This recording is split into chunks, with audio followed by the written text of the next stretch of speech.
हुनै दिएन, केपिओलीकै काट्ने भन्न दिएन। जहिले पनि चाहिँ हामीलाई चाहिँ अनेकौँ ढङ्गले अपमान गर्ने होइन, अत्यन्तको हेला गर्ने अनि कुनै पनि गरिबिनमा सामेलै नगराउने यो अवस्थामा हामी बाहिरै नै स्थिति भयो नि त। रुख भनेर नेपाली काङ्ग्रेसलाई चाहिँ नि सोच्न खोजेको होइन। हामीले लोकतन्त्र जोगाउनको लागि ल यसरी जाउँ त भनेर एउटा समझदारीका साथ नेतृत्वहरू बसेर यसो एउटा समझदारीका साथ केपिओली जस्तो गल्ती गरे पनि हाई गर्ने अनि माधव नेपालले यसो गर्यो भनेर माधव नेपालले ठुकार्ने, एकदम घृणा गर्ने, अहिले जुन गइरहेछ नि माधव नेपालको विरुद्ध होइन, पुतला दहन गर्नेदेखि लिएर अब के अब यो भनेर साध्य छैन। केपी ओलीले व्यवस्थामाथि प्रहार गर्यो। हामी निरङ्कुशता त होइन, निरङ्कुशता को राजतन्त्रात्मक व्यवस्थासँग लडेर आएको, निरङ्कुशतासँग लडेर आएको भयो होइन। के को लागि भन्दाखेरि हामी सङ्घीय लोकतान्त्रिक गणतन्त्र नेपालको लागि। अब मलाई पद भएन भने म चाहिँ नि एकट्ठै गर्दिनँ, देशकै होस् भन्ने त्यो तहमा चाहिँ नि उहाँको चाहिँ नि मैले चाहिँ देखाएको छैन। तर खालि के भन्दाखेरि चाहिँ नि यो केपी ओली माधव नेपाल मिलेको इतिहास पनि त छ नि होइन। यति लामो समयसम्म त मिलेरै अगाडि बढ्यो नि त।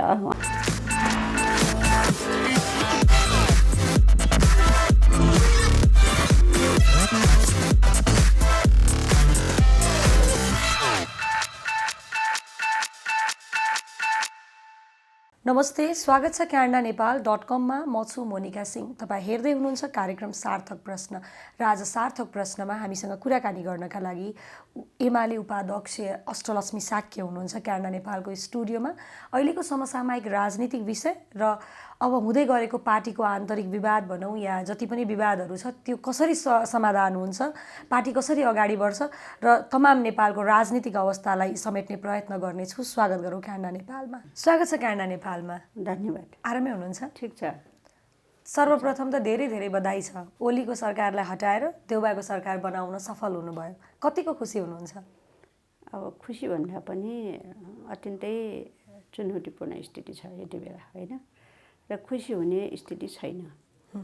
अब हामीले बलिदानबाट होइन 62-63 सालको शान्तिपूर्ण जनक्रान्तिबाट, बलिदानबाट, सिङ्गो नेपाली आन्दोलनबाट लोकतन्त्र गणतन्त्र होइन प्राप्त गऱ्यौँ। त्यसपछि संविधान प्राप्त गऱ्यौँ, समाजवादको लक्ष्य बोकेको होइन। अब त्यो प्राप्त गरिसकेपछि त्यसलाई जसरी चाहिँ जतन गर्नुपर्ने, संरक्षण गर्नुपर्ने, त्यसलाई बलियो बनाउनु पर्ने, त्यसलाई त्यो अनुसार संविधान अनुसार अगाडि बढाउनु पर्ने होइन।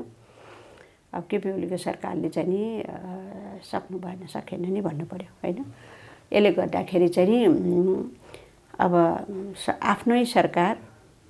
आफ्नै सरकारलाई चाहिँ विस्थापित गर्नुपर्ने, नसकेको गणतन्त्र कमजोर बनाउने स्थिति बन्दै गयो, संविधान चाहिँ होइन अब लागू नहुने स्थिति बन्दै गयो, लोकतन्त्र झन्झन चाहिँ कमजोर बन्दै स्थिति गयो, मुलुकको चाहिँ राष्ट्रियता राष्ट्रिय सार्वभौमिकता झन्झन चाहिँ अप्ठ्यारो हुँदै गयो। त्यसले गर्दाखेरि चाहिँ आफ्नो सरकारलाई अब यो अवस्थाबाट सबै मिलेर चाहिँ नि विस्थापित गर्नुपर्ने स्थिति आयो। त्यसैले चाहिँ यो कुरा चाहिँ नि खुसीको कुरा भन्दा पनि हामीले व्यवस्था बचायौँ, लोकतन्त्र बचायौँ, गणतन्त्र बचायौँ, संविधान बचायौँ। यो बचाउनु पर्थ्यो होइन। अब आफ्नो सरकार भनेर चाहिँ राखिराखेको भए चाहिँ बलिदानबाट प्राप्त गरेको त्यो उपलब्धि नै गुम्ने स्थिति बन्थ्यो नि त।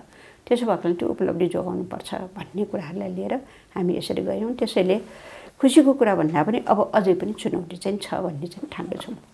जनताले सूर्य चिन्हलाई भोट दियो, तर तपाईँहरूले रुखलाई जिताउनु भयो।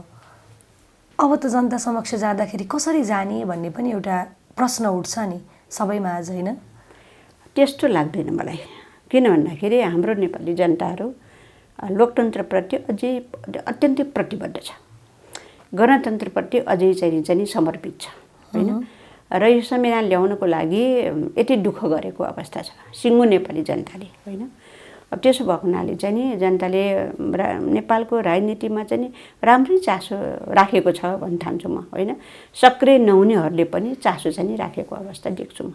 त्यसो भएको हुनाले लोकतन्त्र गणतन्त्र जोगिनु पर्यो, संविधान प्रभावकारी लागू गर्नु पर्यो होइन, देशको समृद्धि विकासमा अगाडि बढ्नुपर्छ भन्ने खालको चाहिँ सधैँभरि जनताको चाहिँ एउटा निगरानी र चासो चाहिँ बढेको अवस्था देख्छु म होइन।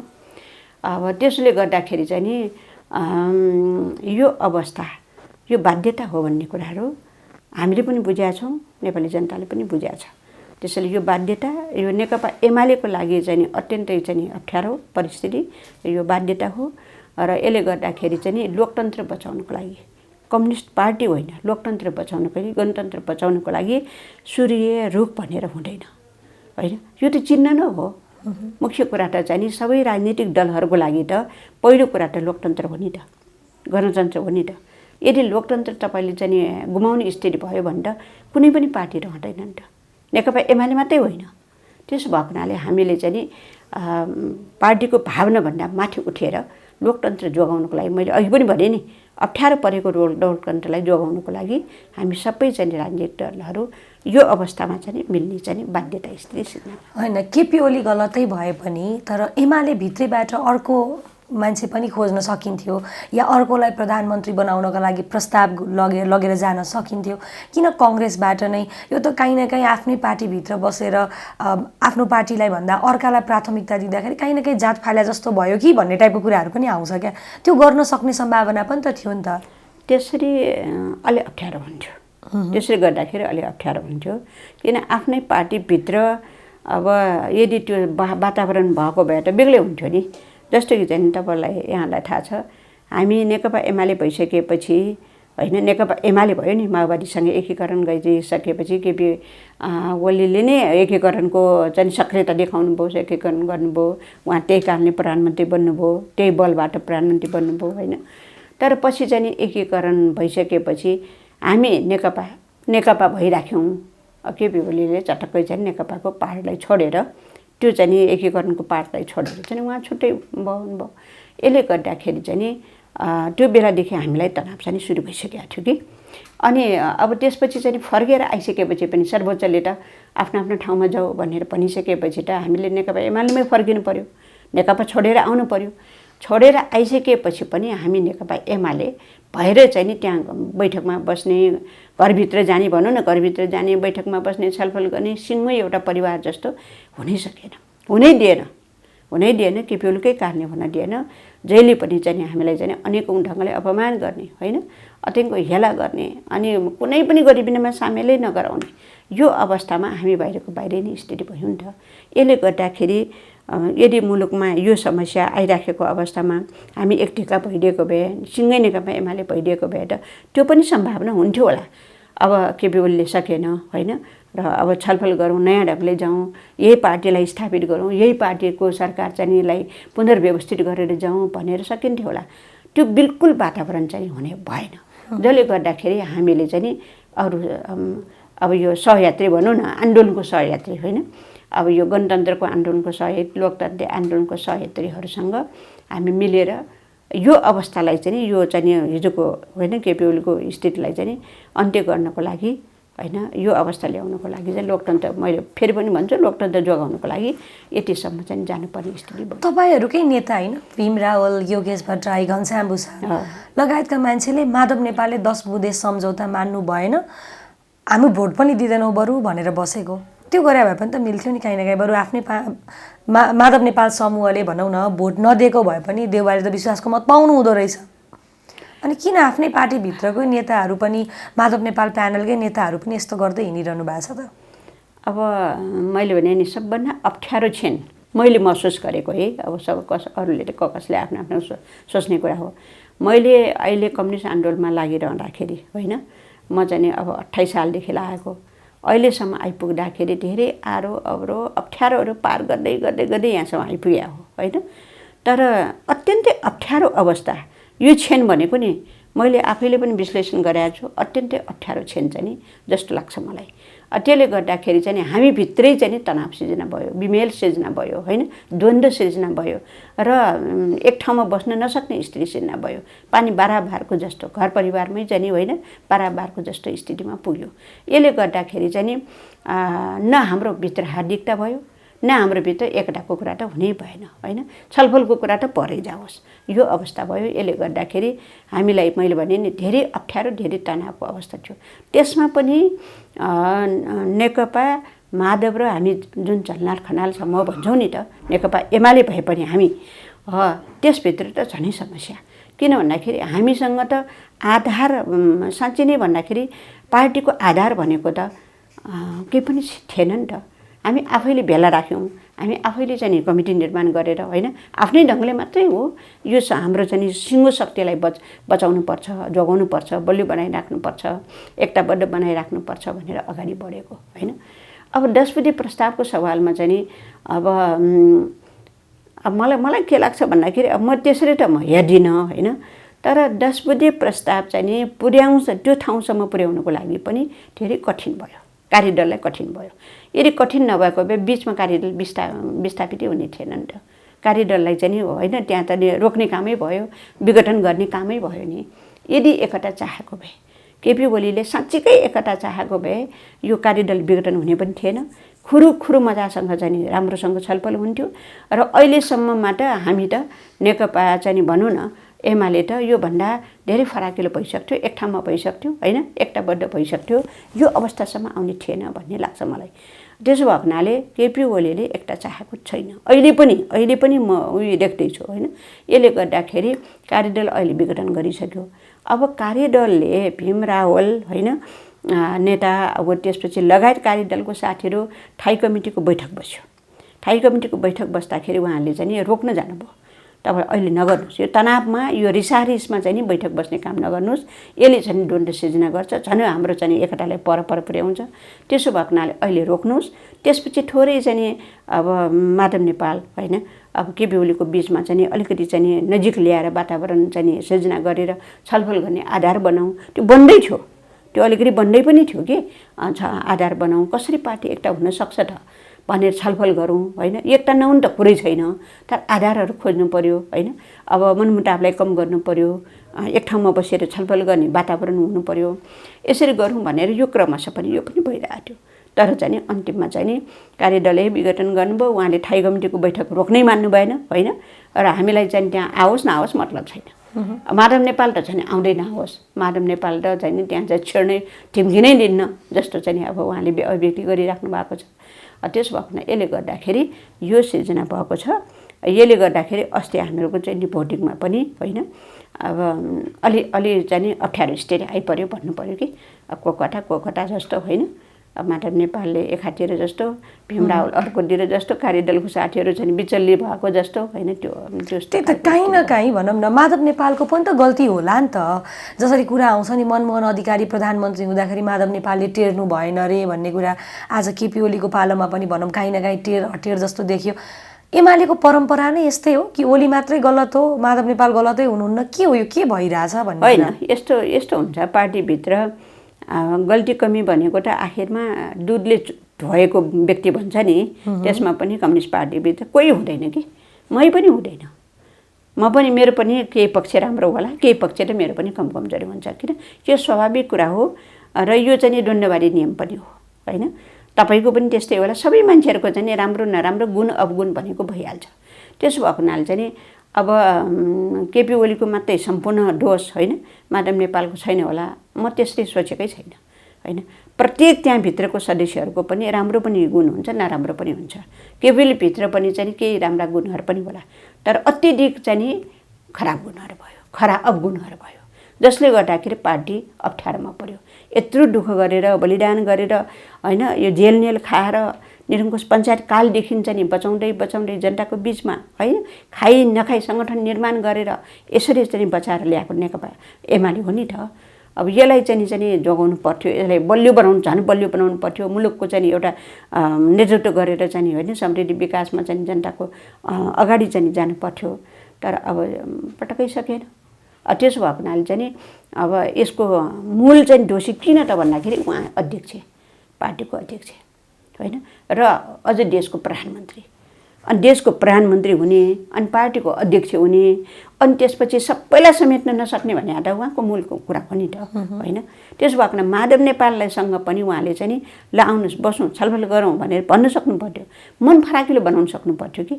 यदि हाम्रो हृदय चाहिँ अझ मैले चाहिँ बुझेको, मैले चाहिँ त्यो बेला पनि अध्ययन गरेको कम्युनिस्टको हृदय भनेको फराकिलो हुन्छ भनेर बुझाएँ नि, कम्युनिस्टको हृदय फराकिलो हुन्छ होइन भनेर ल्याए। तर अहिले आउँदाखेरि कहिलेकाहीँ कम्युनिस्टको हिँडेर सबभन्दा साँगुरो हुने रहेछ भन्ने पनि लाग्छ मलाई कि अब यो किनभने मिल्नै नसक्ने कि जुन सिद्धान्तलाई मानेर तपाईँ कम्युनिस्ट हुनुभयो भनौँ या जुन सिद्धान्तलाई मानेर कम्युनिस्टको यत्रो आन्दोलनमा तपाईँ सक्रिय भएर रहनुभयो त्यो सिद्धान्त काहीँ न काहीँ झुटो रहेछ भने जस्तो लाग्छ कि लाग्दैन? लाग्दैन। काहीँ न काहीँ जत्रो आशा भरोसा देखाएर विश्वास देखाइएको थियो त्यो आशा भरोसा विश्वास कम्युनिस्टमा रहेछ जस्तो लाग्छ कि लाग्दैन? मलाई चाहिँ के लाग्छ भने सिद्धान्त कहिले पनि झुट हुँदैन होइन।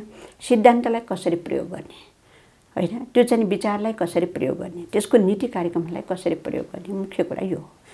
त्यसो भएको हुनाले चाहिँ यो त प्रतिपादित चाहिँ सिद्धान्त भनेको त धेरै विश्लेषण अध्ययन गरेर छलफल गरेर तय गरेको कुराहरू हुन्छ।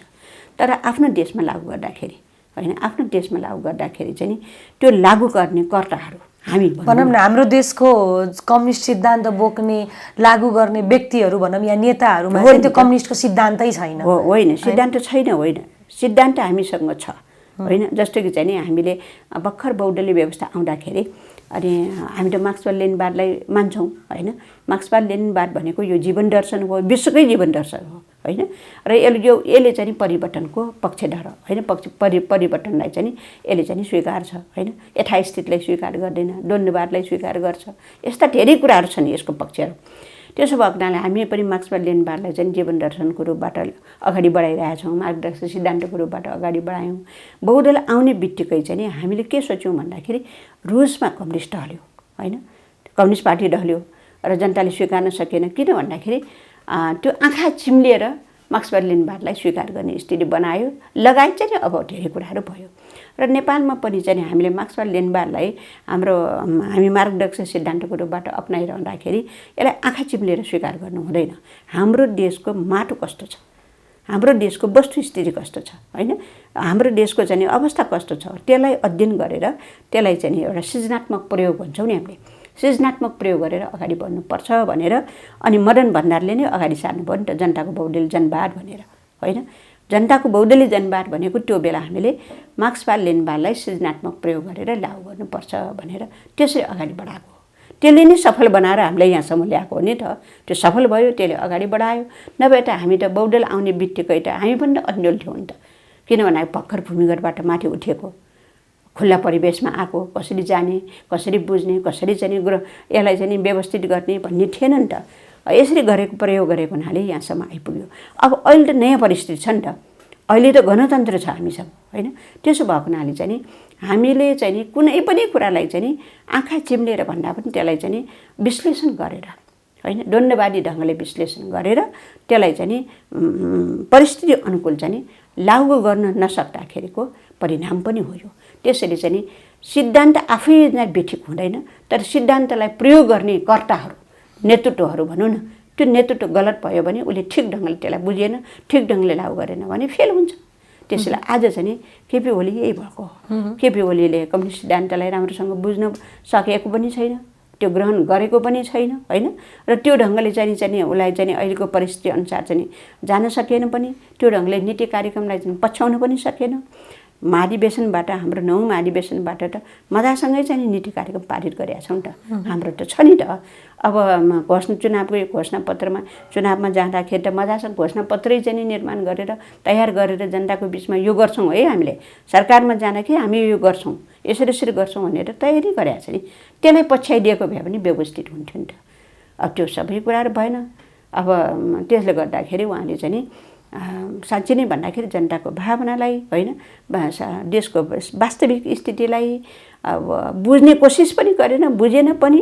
र आफ्नो चाहिँ कस्तो भन्दाखेरि यो स्वार्थ, आफ्नो स्वार्थ सिद्ध गर्ने जस्तो होइन, एउटा गुटको स्वार्थ सिद्ध गर्ने जस्तो होइन, यो ढङ्गले चाहिँ उहाँ चाहिँ चलखेल गर्न थाल्नुभयो। सरकारलाई चाहिँ सरकारको अब भनौँ न तपाईँले अहिले पनि अब भन्छ नि त, अब दुरुपयोग भयो होइन, भ्रष्टाचार भयो, सुशासन कायम दिन सकेन भनेर जुन आइरहेछ नि त।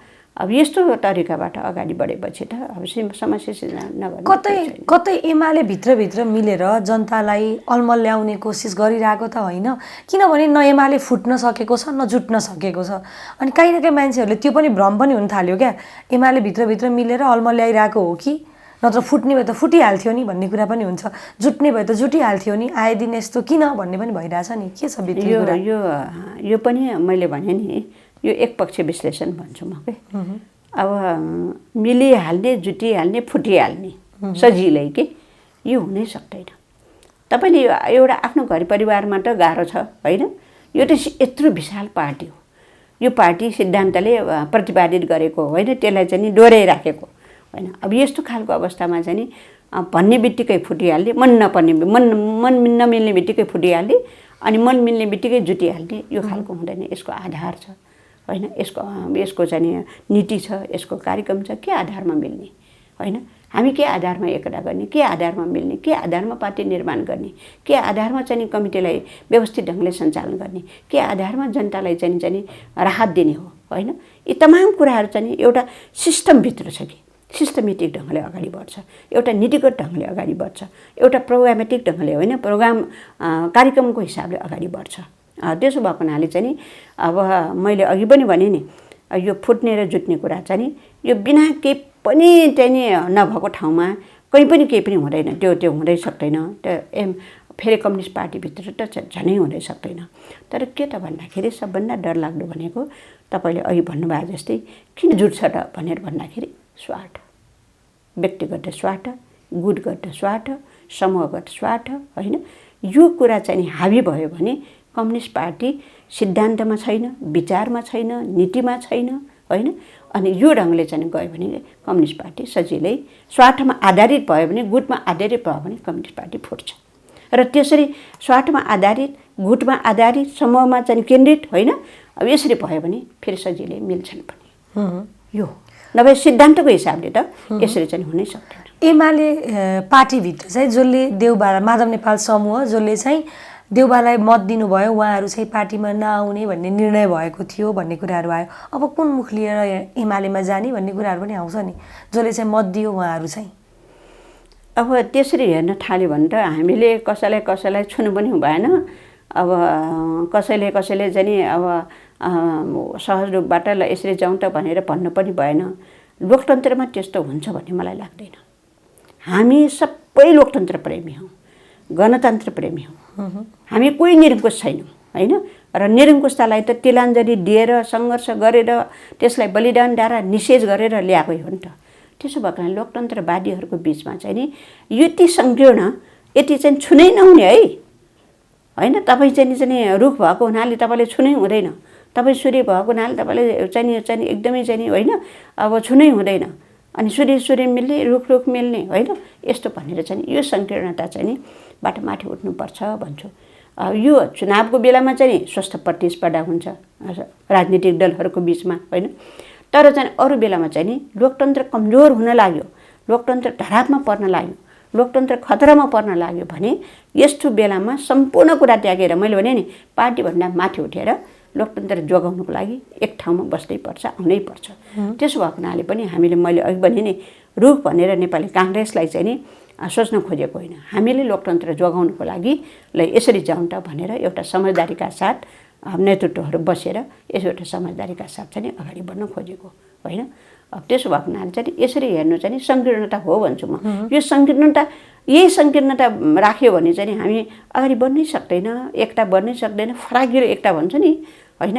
गणतन्त्र, लोकतन्त्र र सिङ्गो मुलुकको चाहिँ समृद्धि विकासको लागि त हामी त एक ठाउँमा आउनै पर्छ नि।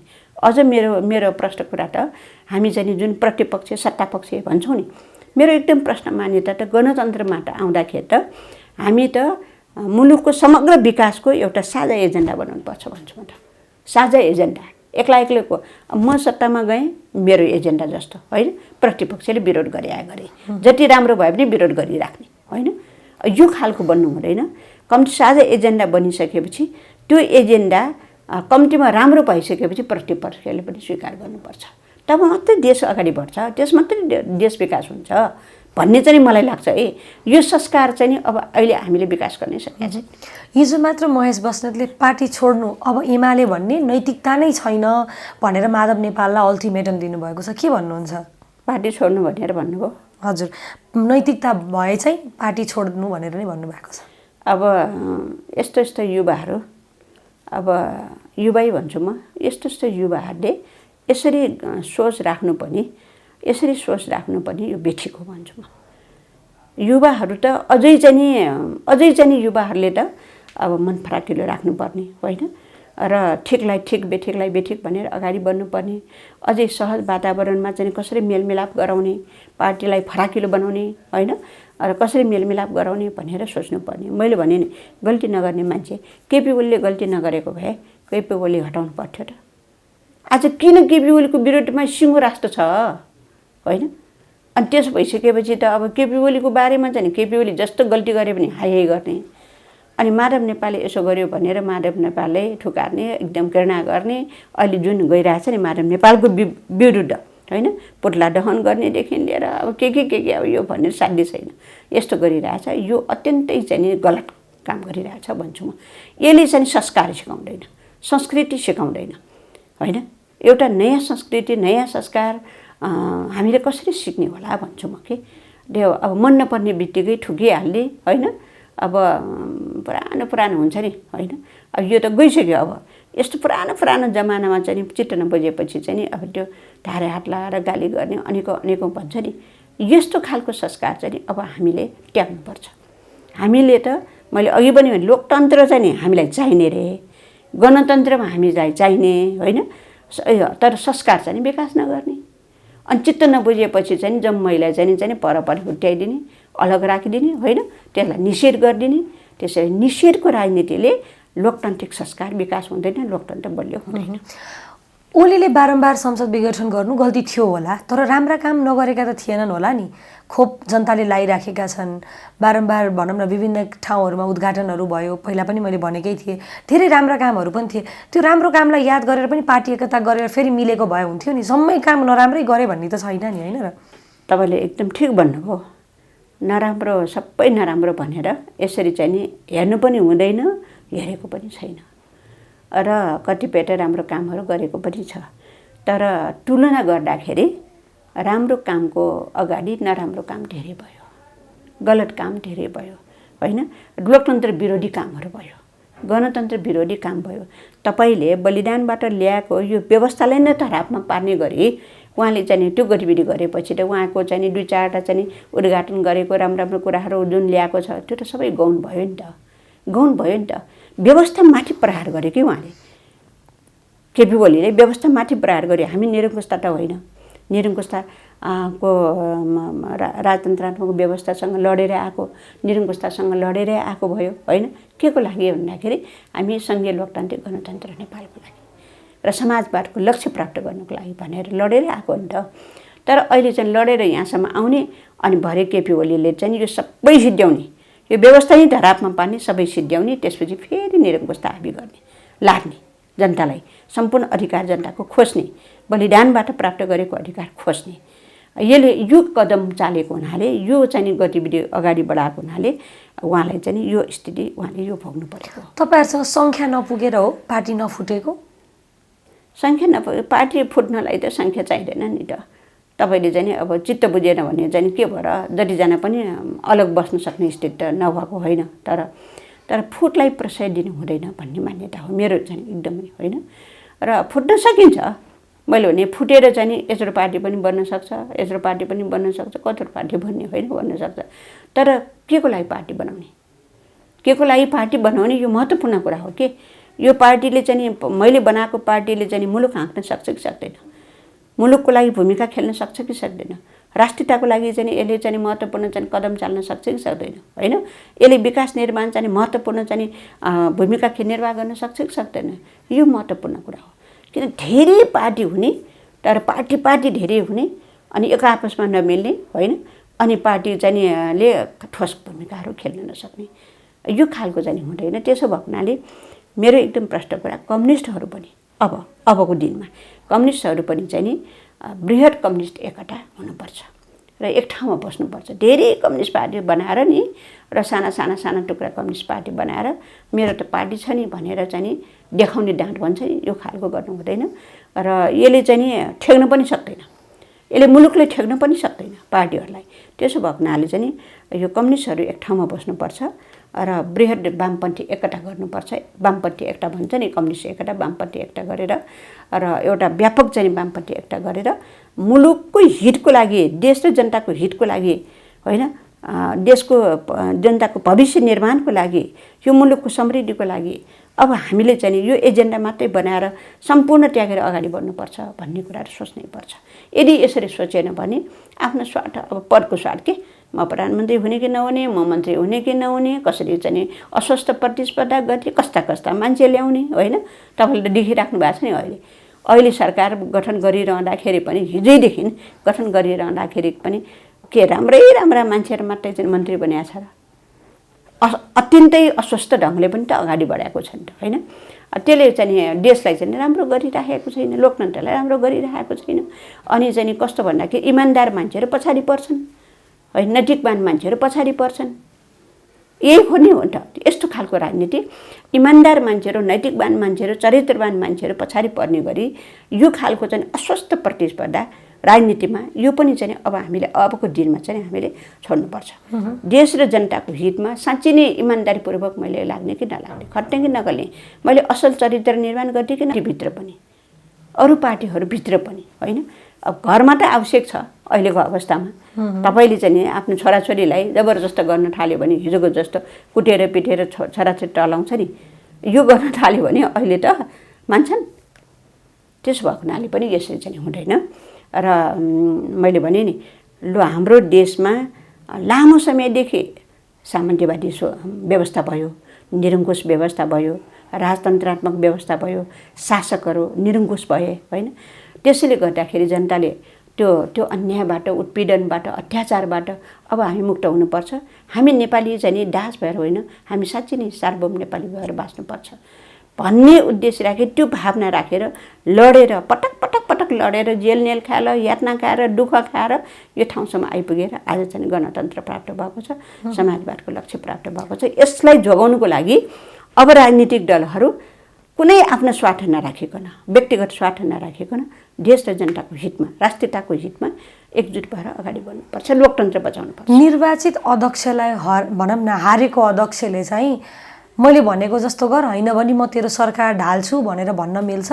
महाधिवेशनबाट बरु जितेर, निर्वाचन जितेर आएर त्यसपछि अध्यक्ष भएर पार्टीको जिम्मेवारी सम्हाले भइहाल्यो नि। अहिले किन यस्तो बेकारी अध्यक्षको कुर्सीको लागि पनि फेरि कुरा आइराखेको छ, किन यस्तो गरेको भन्ने पनि त्यसरी त अब छलफल भएको छैन। मैले अघि भने नि, दुईवटा अध्यक्ष एक ठाउँमा बसिया पनि छैन। फेरि यो माधव नेपाल र केपी ओली कस्तो भन्दाखेरि भाग खोजेको जस्तो देखियो क्या काहीँ न काहीँ। होइन, त्यो त्यो त्यो त्यो स्थिति पनि छैन। अब दुईवटा अध्यक्षको कुरा पहिला पनि व्यवस्था भयो नि, त्यसैले दुईवटा अध्यक्षबाट पनि अगाडि बढ्न सकिन्छ भन्ने कुराहरू पनि अब अलिअलि त्यो पनि हो, उहाँहरूकै बिचमा कुरा भएको हो नि त यो त। फेरि चाहिँ नि माधव नेपाल केपी ओली भनेको यो चाहिँ नि भन्छ नि, यो एउटै चाहिँ नि आठखुट्टा के यसरी पनि अगाडि बढेको हो उहाँले। उहाँहरू यसरी अगाडि बढेकै हुनाले पनि पार्टी चाहिँ नि यो ठाउँसम्म आइपुग्या हो कि। अब त्यसो भएको हुनाले चाहिँ नि अब अहिले फुट्यो, अब मिल्नै सक्दैन भन्ने कुराहरू होइन। के को लागि मिल्ने त भनेर भनिरहँदाखेरि हामीले नेकपा एमाले कम्युनिस्ट पार्टीलाई बचाउनु पर्यो, कम्युनिस्ट आन्दोलनलाई बचाउनु पर्यो, देश र जनताको हितमा सोच्नु पर्यो होइन। र यो मुलुकको नेतृत्वबाट हामी विस्थापित भयौँ। अब फेरि चाहिँ टकटकेर भन्छौँ नि, धुलो मैलो टकटकेर चाहिँ फेरि यो नेकपा एमालेलाई बलियो बनाएर होइन, सिङ्गो चाहिँ मुलुकलाई चाहिँ, मुलुकको भविष्यलाई चाहिँ सुरक्षित गरेर चाहिँ हामी अगाडि बढ्नुपर्छ भन्ने त्यो मान्यताका साथ उहाँहरू चाहिँ एक ठाउँमा बसेर छलफल गर्यो भने चाहिँ मिल्छ भन्ने चाहिँ मलाई लाग्छ। जति गल्ती ओलीले गर्नुभएको थियो त्यसको सजाय त अदालतले दिनै सक्यो होइन। अब यसरी आन्तरिक विवादमा अल्झिरहनुभन्दा, भागबन्डा खोजिरहनुभन्दा बरु महाधिवेशनको तयारी गरेर ओलीलाई हटाए भइहाल्यो नि। कि माधव नेपाललाई अझै पनि आफूमाथि अलि भरोसा आइ नलागेको हो कि म जित्दैन कि बरु यहीबाट भागबन्डा खोज्दा हुन्छ कि भन्ने पनि विश्लेषण हुन थालेको छ। के लाग्छ तपाईँलाई? माधव नेपालले त्यसरी चिन्ता लिइराखेको छ जस्तो मलाई लाग्दैन होइन। मैले भने नि, यदि मिलेको भए हामी चाहिँ नि झगडा नगरिकन चाहिँ नि मिलेको भए त नि अब योभन्दा अगाडि त एक स्टेप त मैले भने अगाडि बढेकै हो नि। नेकपा बन्नु, नेपाल कम्युनिस्ट पार्टी नेकपा भनेर बन्नु नि, यो बहुत खुसीको कुरा हो नि त। किन भन्दाखेरि नेकपा एमाले र नेकपा माओवादी मिलेको, ठुल्ठुलो कम्युनिस्ट पार्टीहरू एक ठाउँमा जम्मा भएको होइन। त्यो ढङ्गले चाहिँ नि अनि चुनावमा गएको, त्यो ढङ्गले जनताले मत दिएको हामीलाई होइन त, यत्रो मत दिएको। भनेपछि चाहिँ नि यो अवस्था चाहिँ नि फर्किने अवस्था आउनै दिनु हुँदैन थियो। यो अगाडि बढ्दै गरेर अगाडि बढेको भए आज चाहिँ नि कम्युनिस्ट आन्दोलन पनि फराकिलो हुन्थ्यो, विशाल हुन्थ्यो, नेतृत्व पनि विशाल हुन्थ्यो होइन। अब हुन्थ्यो नि त प्रचण्ड, अब झलनाथ खनाल, माधव नेपाल, केपी ओली लगायत चाहिँ नि नेताहरू एक ठाउँमा हुन्थ्यो, कति राम्रो हुन्थ्यो होला। तर मैले भने नि स्वार्थकै कारणले गर्दाखेरि होइन, गुटकै कारणले गर्दाखेरि आज यो विभाजनको स्थितिमा आइपुग्यो होइन। अब अन्तिममा आएर चाहिँ विचारमै चाहिँ भिन्नता भइसकेपछि, सोचैमा भिन्नता भइसक्यो, यो स्थितिमा आइपुग्यो। त्यस भएको हुनाले यो बिग्रेको मलाई लाग्छ। अब माधव नेपाल मलाई के लाग्छ भन्दाखेरि अहिलेसम्म मैले माधव नेपालको मूल्याङ्कन गरिरहँदाखेरि अब मलाई पद भएन भने म चाहिँ नि एकट्ठै गर्दिनँ, जेसकै होस् भन्ने त्यो तहमा चाहिँ नि उहाँको चाहिँ नि मैले चाहिँ देखाएको छैन। तर खालि के भन्दाखेरि चाहिँ नि यो केपी ओली माधव नेपाल मिलेको इतिहास पनि त छ नि होइन। यति लामो समयसम्म त मिलेरै अगाडि बढ्यो नि त, उहाँले महाधिवेशनमा मिलेर अगाडि बढ्यो नेतृत्व, अब पार्टीलाई मिलेर अगाडि बढायो। अनि भर्खरै चाहिँ बहुदल आउने बित्तिकै अनि केपी ओलीलाई चाहिँ नि अब सरकारमा ल्याउने काम माधव नेपालले नै गरेको हो होइन। मिलेर अगाडि बढ्दाखेरि त धेरै सकारात्मक कामहरू पनि त भएका हुन् नि त। तर अहिले चाहिँ मैले भने नि अहिले चाहिँ नि सोचहरूमा संकीर्णता आयो होइन।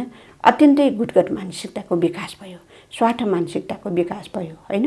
र यसले गर्दाखेरि विचार सिद्धान्तको कुराहरू भन्दा पनि होइन र पार्टीको सिङ्गो हितको लागि भन्दा पनि, देश र जनताको हितको लागि भन्दा पनि यो खालको प्रवृत्तिले गर्दाखेरि, सङ्कीर्ण प्रवृत्तिले गर्दाखेरि यो गलत चाहिँ जुन सोचको कारणले गर्दाखेरि अलि विभाजनको स्थिति आयो। त्यही त भन्दैछु। त्यसैले यो टालटुल पारेर चाहिँ मिल्ने भनेर चाहिँ एक ठाउँमा बसौँ ल है मिलिहालौँ होइन। अब कम्युनिस्ट पार्टीको विचारसँग जोडिन्छ मिल्ने कुरा, नीतिसँग जोडिन्छ। कम्युनिस्ट पार्टी कस्तो बनाउने होइन, कम्युनिस्ट पार्टी कस्तो बनाउने, हामीले नेपाल कम्युनिस्ट पार्टी एमालेलाई कस्तो बनाउने भनेर छलफल गर्न सुरु गर्यो भने 10 बुँदे प्रस्ताव पनि भने 10 बुँदे प्रस्तावदेखि लिएर यसको नीति, यसको कार्यक्रम, अबको महाधिवेशन तपाईँले अघि भन्नुभयो जस्तै अब महाधिवेशनमा जाने, कसरी जाने, महाधिवेशनमा जाने भनेर त भएन नि त, कसरी जाने, के आधार बनाउने होइन। अब सदस्यताको कुरा आउला, सङ्गठनात्मक ढाँचाको कुरा आउला होइन, सम्पूर्ण तयारीको कुरा आउला। यी सबै कुराहरू गर्नको लागि पनि पहिलो अहिले चाहिँ नि मलाई के लाग्छ भन्दाखेरि यो सधैँभरि यो अवस्था रहँदैन होइन। आखिरमा नमिली सुखै छैन, मिल्नै पर्छ र क्रमशः चाहिँ यो वातावरण सृजना पनि हुन्छ होइन। अहिले रिसारिसको बेला छ कि अहिले चाहिँ दुवैतिर चाहिँ रिसारिसको बेला छ, घृणाको बेला छ। अनि तथा नाम चाहिँ त्यसरी नै बोल्ने सुरु भएको छ नि।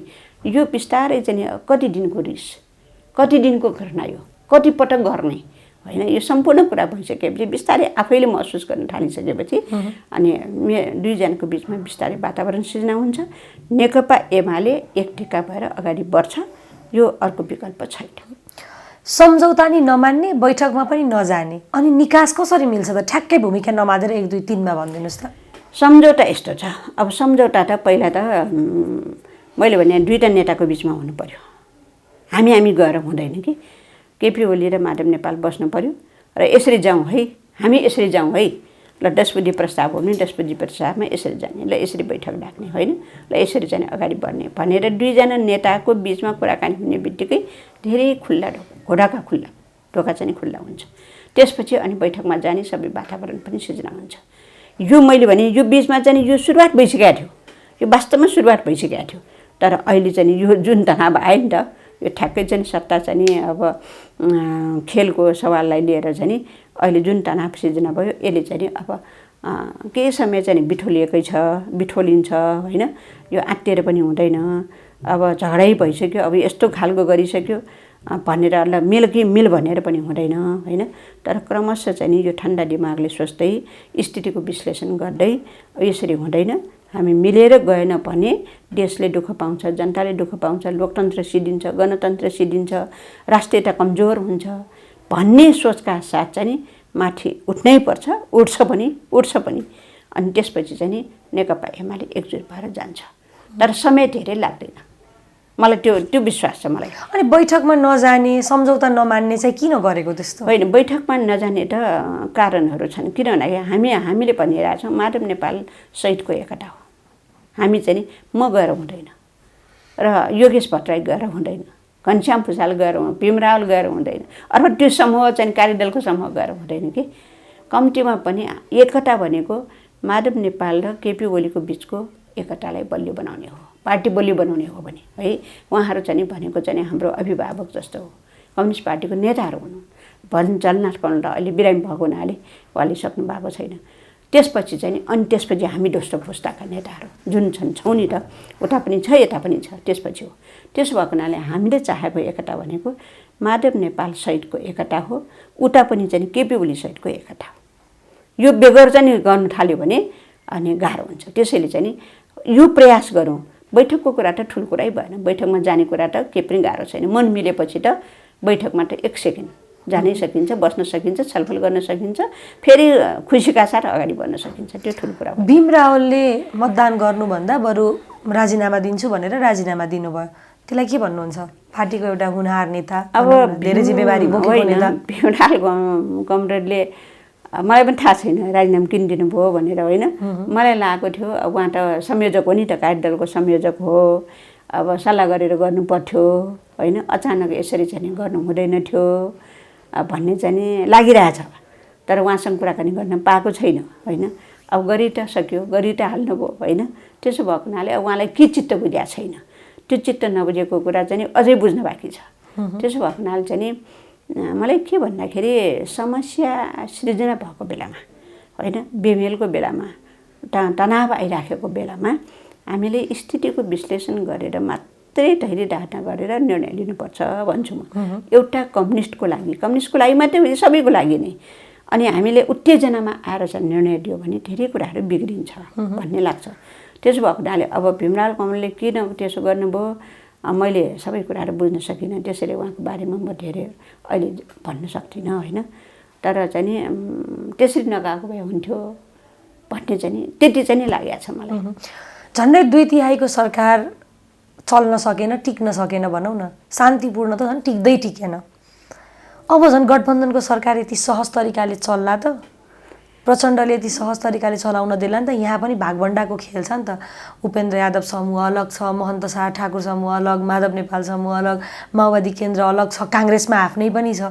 अब यो झन् गठबन्धनको सरकार चल्ला त कतै झन् जग हसाउने काम त हुने होइन नि। अब तपाईँले भन्नुभएको कुरा ठिक हो। आफ्नो चाहिँ 2/3 सरकार होइन चलाउनलाई त मुस्किल भयो भन्ने अब त्यही गलत बाटो लिएको हुनाले मुस्किल भएको, नभए त मुस्किल हुने पनि थिएन। नेकपा एमाले सक्षम सरकार चलाउनको लागि अत्यन्तै सक्षम हो भन्ने नै मेरो ठहर हो कि। तर गलत बाटो लिइसकेपछि, गलत सोच बोकेपछि त सिद्धियो नि त। कुरा यति मात्रै हो। नेकपा एमाले भित्र भिजन नभएर होइन, नेकपा एमाले भित्र चाहिँ इमान्दार कार्यकर्ताको पङ्क्ति नभएर होइन, जनताको भावना, जनताको सेवा गर्ने भावना नभएर होइन। तर के त भन्दाखेरि गलत सोच भिजन बोकेर लोकतन्त्रै चाहिँ अब समाप्त पार्ने गरी जुन दिशामा गयो त्यसले चाहिँ हामीलाई नोक्सान गरेको हो भन्ने लाग्छ। जहाँसम्म तपाईँले भन्नुभयो जस्तै अब यहाँ त अहिले त थुप्रै सरकारहरू होइन पार्टीहरू मिलेर अब यो बनेको छ, लोकतन्त्र जोगाउनुको लागि यो बनेको छ। अब निश्चित रूपबाट चाहिँ नि अलिअलि भागभन्डा त भइहाल्छ होइन। भागभन्डा गरिसकेपछि चाहिँ नि साह्रै ठुलो चाहिँ सरकार बनाएर होइन, अझ सरकारले भनौँ न राष्ट्रले ठेक्नै नसक्ने खालको सरकार बनाएर त्यसरी जानु पनि हुँदैन। अब संविधानले त 25 जना भनेर तोकेको छ। त्यतिजनासम्म पनि बनाउने कि नबनाउने होइन। अब धेरै खर्च नगर्ने, कम खर्च गर्ने, किन हामी चुनावमा जानुपर्छ, फेरि राष्ट्रलाई फेरि चाहिँ गाह्रो हुन्छ, तनाव हुन्छ, जनतालाई भार हुन्छ। यो सबै कुराहरू सोचेर चाहिँ नि ठिक्क ढङ्गले अत्यन्तै संयम यो भन्छ नि यो कम खर्चले, पारदर्शी ढङ्गले होइन, कम मितव्ययी ढङ्गले यो सरकार चाहिँ चल्नुपर्छ भन्ने चाहिँ लाग्छ। यसको मूल आधार यो टिक्ने कि नटिक्ने भनेर भनेको कुरा, मूल आधार भनेको यो फेरि 5 वर्षको लागि पनि होइन, यो केही समयको लागि। अब स्थानीय तहको निर्वाचन आउँछ 17 महिना, त्यसपछि प्रदेशको निर्वाचन आउँछ, फेरि केन्द्रीय सरकार तहको निर्वाचन आउँछ। त्यसो भएको हुनाले योसम्म चाहिँ नि अब टिक्नको लागि पनि एउटा आधार त्यो के त भन्दाखेरि हामीले चाहिँ नि यस्तो यस्तो भएको हुनाले यो सरकार बनेको हो होइन। यसमा पनि नेकपा माधव समूहको ठुलो देन छ, ठुलो त्याग छ होइन, ठुलो योगदान छ। यो बिर्सनै नहुने खालको चाहिँ त्यो छ भन्ने कुरा सम्झिनुपर्छ। अर्को भनेको चाहिँ नि अब गणतन्त्र लोकतन्त्र बचाउने यो सरकारको मूल पहिलो काम, त्यसपछि चाहिँ संविधानलाई प्रभावकारी कार्यान्वयन गर्ने, होइन? यो महत्त्वपूर्ण काम हो। त्यसपछि त उहाँहरूको चाहिँ अब कोभिडले जनतालाई बचाउनेदेखि लिएर, होइन, भ्रष्टाचार निर्मूलन गर्ने कुराहरूदेखि लिएर भ्रष्टाचार न्यूनीकरण मात्रै गर्न सक्यो भने पनि यो सरकारले मान्छन्, होइन भने अहिले त भ्रष्टाचारले त देश त चुट्टुमै डुबायो नि त, होइन? अब त्यस्तो अनियमितताका कुराहरू छन्, होइन? यस्ता थुप्रै कुराहरू छन्, असहजका कुरा छन्, जनता बाढी पीडितबाट प्रताडित भएको छ। तत्कालको कुराहरू चाहिँ जनतालाई राहत दिएर, होइन, सोचेर चाहिँ गणतन्त्र बलियो, लोकतन्त्र बलियो बनाएर अब यो मुलुकको सुव्यवस्थापन गरेर अब निर्वाचनमा जानुपर्छ, होइन, भनेर चाहिँ न्यूनतम चाहिँ लोकतान्त्रिक आधारहरू सोचेर चाहिँ उहाँले चाहिँ अगाडि बढ्नुभयो भने समस्या आउँदैन भन्छु। किन आधार बनाउनुपर्छ कि के आधारमा हामी मिल्ने, के आधारमा फुट्ने, होइन, के कारणले फुट्ने, के कारणले मिल्ने भन्ने कुराहरू हुनुपर्छ। त्यसै त यो हुनै सक्दैन। त्यसो भएको हुनाले पनि अब उहाँहरूले चाहिँ मिल्ने आधारहरू बनाएर एउटा मापदण्ड आचार संहिता भन्छौँ नि हामीले सरकारको, यो बनाएर चाहिँ अनि त्यसपछि पार्टीहरू अब संयन्त्र बनाएर अगाडि बढ्नुपर्छ भन्छु। समय दिनुभयो, धेरै धेरै धन्यवाद। धेरै धन्यवाद। तपाईँलाई पनि महत्त्वपूर्ण विचारहरू राख्न पाएँ, होइन, त्यसको लागि धन्यवाद छ।